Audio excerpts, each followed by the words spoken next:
Good morning, everyone. Adam at the Gaming Cave for our Good Morning Magic episode. Today, I am going to play Historic for one of the first times here. I'm playing again just a rogue deck, playing blue-white control. Here we have, a few different changes to my standard deck. We're going to play Cold Steel Heart for a little ramp, little mana fixing. Omen of the Sea. Just enchantment, has flash, scry 2, draw a card, and then sack it to scry 2. A lot of these cards are just going to have good synergy with Yorion. Fateful Absence, we've covered that card and how good that is. Portable Hole again to cover, the aggressive decks. Narset, just a lot of decks in this format want to draw extra cards, including us. And then I have a pile of fun ofs. We're going to play Nico. We're going to play Teferi. Seagate Restoration. Mordenkainen. Those are our Planeswalkers that we're going to play as one ofs. And then we're playing Doomscar over Day of Judgment. Strictly just because I didn't want to waste a lot of wild cards just making this deck. We did get 3 Wrath of Gods because it's the OG. Sock Cummings. That's our counter magic. Sphinx's Revelation, an old favorite of mine. Archmage's Charm, really good magic card. I did not realize how good it was until I started playing with it. Of course, Big Teferi, another one of, and Elspeth Conquers Death. Not a lot of great blink targets in this, mostly just trying to reset your Planeswalkers. Elspeth Conquered Death is quite good to blink. The Omen of the Sea isn't terrible. But yeah, just a fun little deck I threw together. There's a plethora of lands over here. The castle, that can just make us 1/1s over time. The castle, again, just scries. We've covered the cave before, as well as the hall. I just played those as one-ofs for the funs of it. I have noticed that I don't generate triple blue all that well, which is something I will probably fix over time, but for now, that is what we're going to play. So let's go check it out. Play a historic ranked.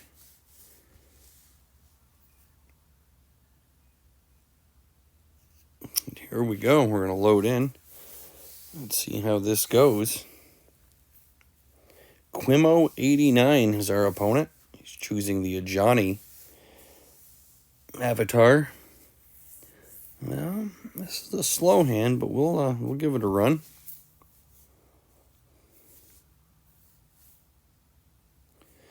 Gilded Goose. I'll blow that up for you. Enters the battlefield, create a food.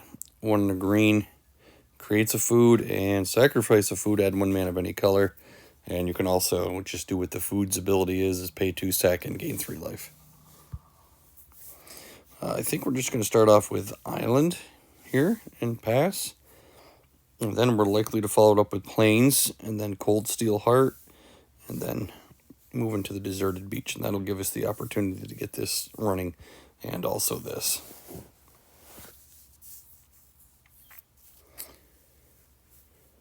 Yeah, I honestly think that I could probably get away from Yorion and just play a 60-card control deck. That's probably something I'll look at over time. There's going to be a few of these cards that I'm not familiar with. Looks like he wants to make a lot of food. Enters the battlefield. Whenever you sacrifice, you may pay 1. If you do, look at the top 2 cards of your library and you reveal a permanent card from among them and put it into your hand. Put the rest on the bottom of your library, and this also created the food token. Alright, so we'll continue with our plan. We drew Fateful Absence. We'll play Cold Steel Heart. We're going to say blue.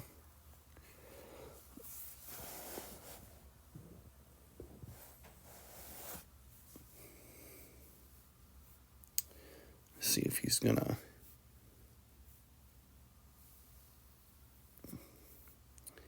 He's going to create a mana off the Goose. There, he created a mana by sacking it, and then when he did sack it, he paid the 1 from the mana he produced to look.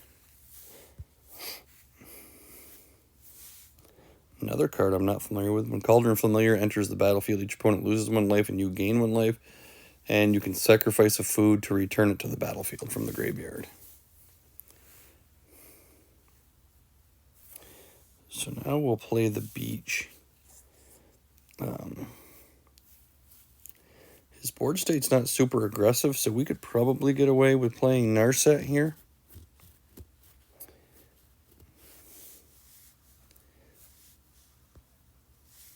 See if we can find some more value with her -2, which is look at the top 4, and then I can take a non-creature with it.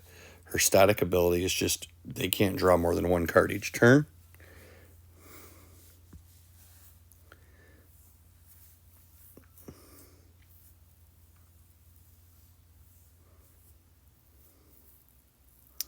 He's pondering this. He has a couple creatures on the board, but he doesn't have a lot of pressure. So something like this Narset, we might get 2 good uses out of.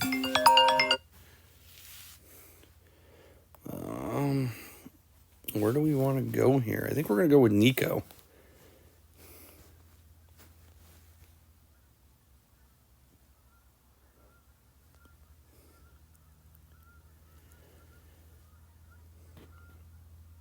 And there's that. That's going to come down and probably wipe out. Yeah. He's going to get in for 1.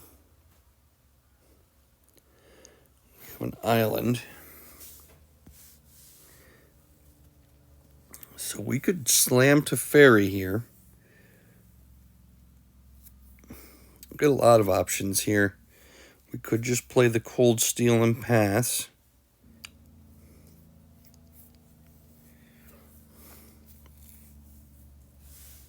Let's take a look at this little thing. Comes into play, it destroyed our Narset. He's going to search for a land next turn, and then the turn after that, his creature's going to get Death Touch. Right now, none of that is super problematic. He's all the way down to 2 cards. I honestly think the play here is just the Cold Steel tapped. I could be wrong here. And then just leave up the counter spell. I think we're going to keep that one blue as well.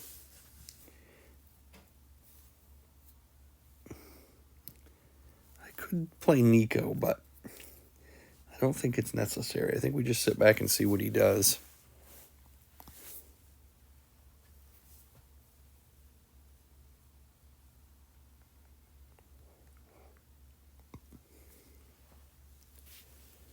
He's going to do the same trick as last turn.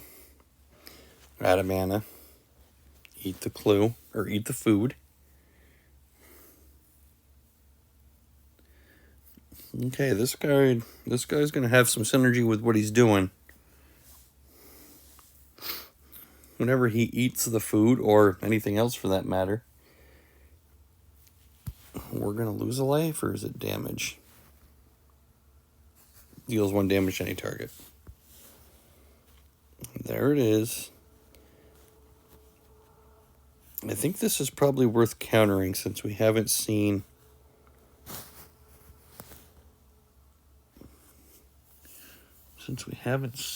a board wipe.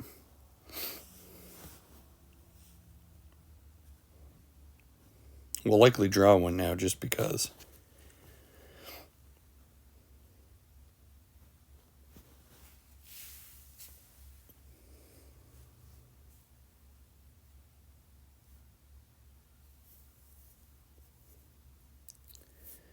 He dealt 1 damage. I don't know where he's going to go from here. Yep, he could do the loop again. Yep. Eat the clue out of mana and then look at the top 2 cards. He took a land. He's playing Blood Crypt. You didn't see any shock lands in my deck. I just haven't made the extra effort to bring them in yet. So we play Field of Ruin. I think we could just play Nico here. Actually, we could play Teferi. Yeah, I think Teferi is probably the way to go.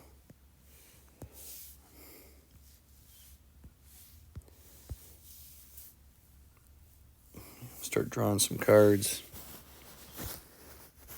Untap these lands.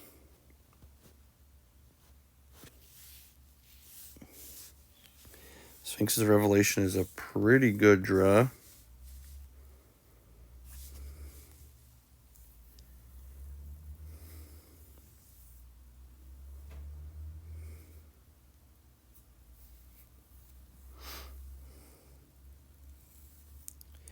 Probably could have also cast Nico there or moved Yorion over, because we're certainly not going to cast Sphinx's Revelation for 1.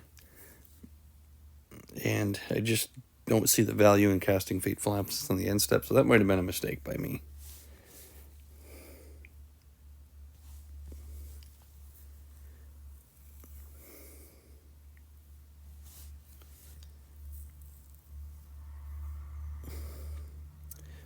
Fairy's going to get bumped for 1.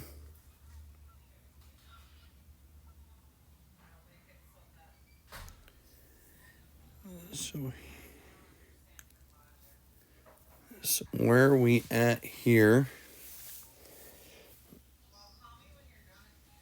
Another trail of crumbs.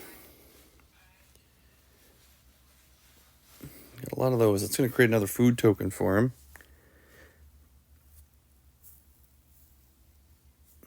He's going to continue that loop. He's actually going to be able to add to the loop now if he's willing to pay extra mana. Yeah. Well, she's grounded. And she wasn't.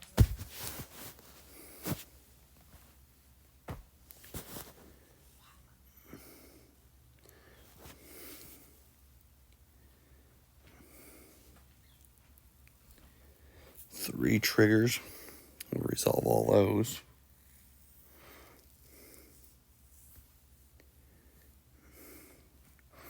That Corvold could be a problem.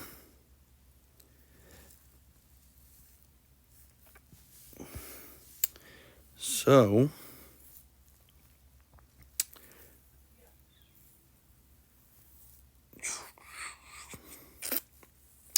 I think here we are certainly going to draw a card. We really need to try and get rid of this battlefield.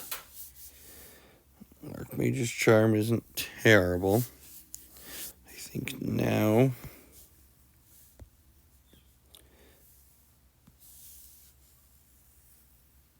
we cast Nico for 2.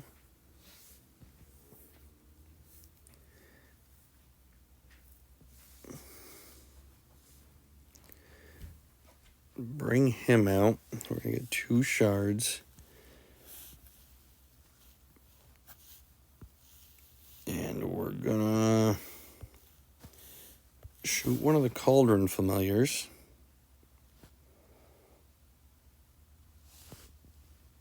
And then we are going to move to the end step here. Untap 2 lands.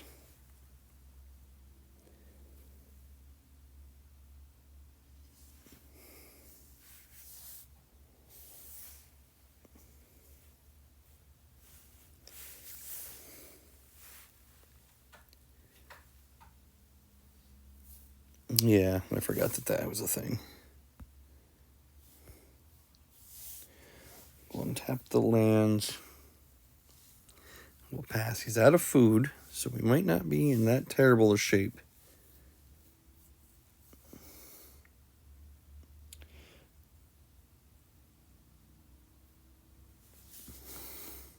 That is fine.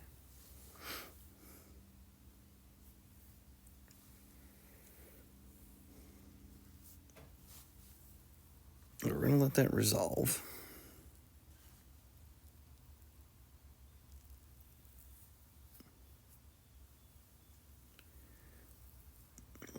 Another goose. So now we have another one. And that we have no choice but to counter, so we will. We very much need these planeswalkers to keep us afloat.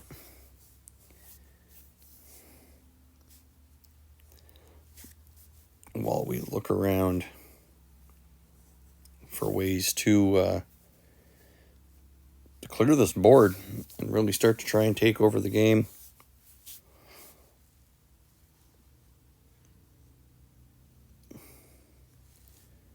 No blocks here. Pass to damage. Teferi goes down to 3. We'll scry 1, draw a card from the shard that we created from Nico. This is just going to allow us to draw more cards. I guess that's what we'll do. We'll play this out as an island.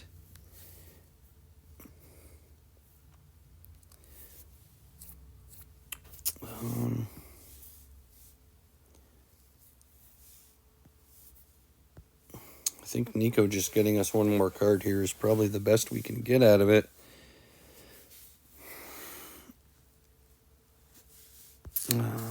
Well, I mean, we may as well cast the Omen here. It's essentially free if we're going to tick up Teferi.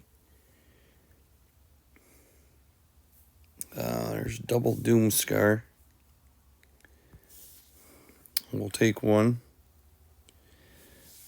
We're going to draw a card here. Let's take a look at this guy, closer look.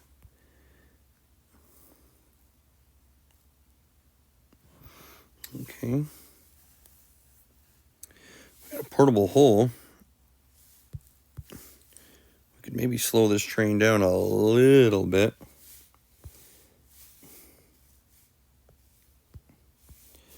Let's get Doomscar out there. Clean up some of this mess.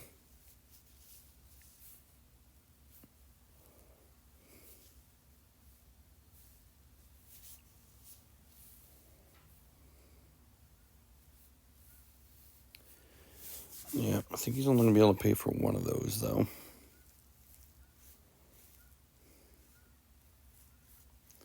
So land, we'll get rid of that.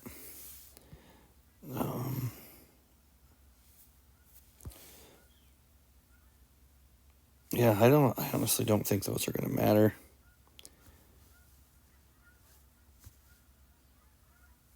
I don't think we ended up using Nico there at all. We'll untap some blue sources.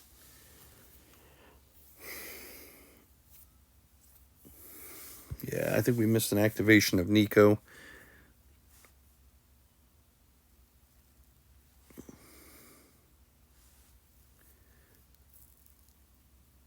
Okay, we're going to let that happen.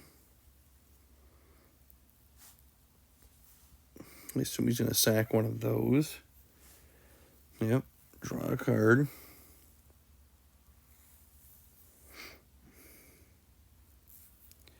He's going to duress.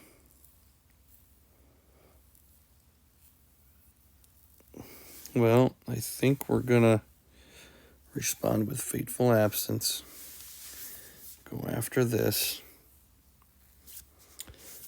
I would assume Sphinx's Revelation here. Yep, which is fine, because Teferi's going to net us, and Nico should net us a fair amount of cards if we use them.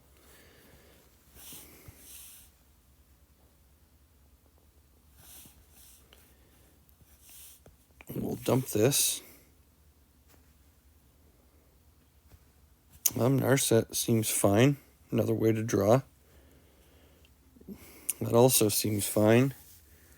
So we're going to draw a card here.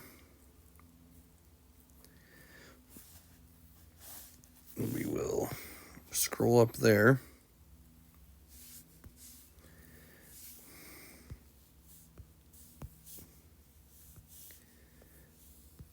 We will play Narset.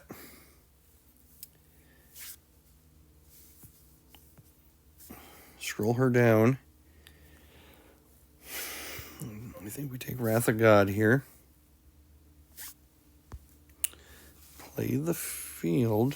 I do think playing this and getting 1 of these out of the way isn't terrible. It might have been better off to go after 1 of the guys he can just keep bringing back, but I don't think they're going to be an issue. And I do think it's now time to bring Yorion in.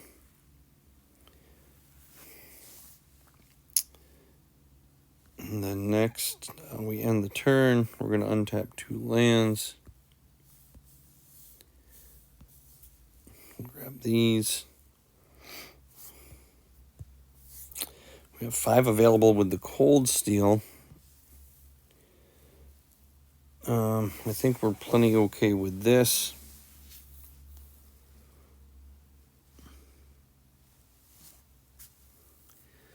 Yep, that's to be expected. Yep, and there we go. A little concession there. All right, guys, thanks for watching this morning, and we'll catch you on the next one.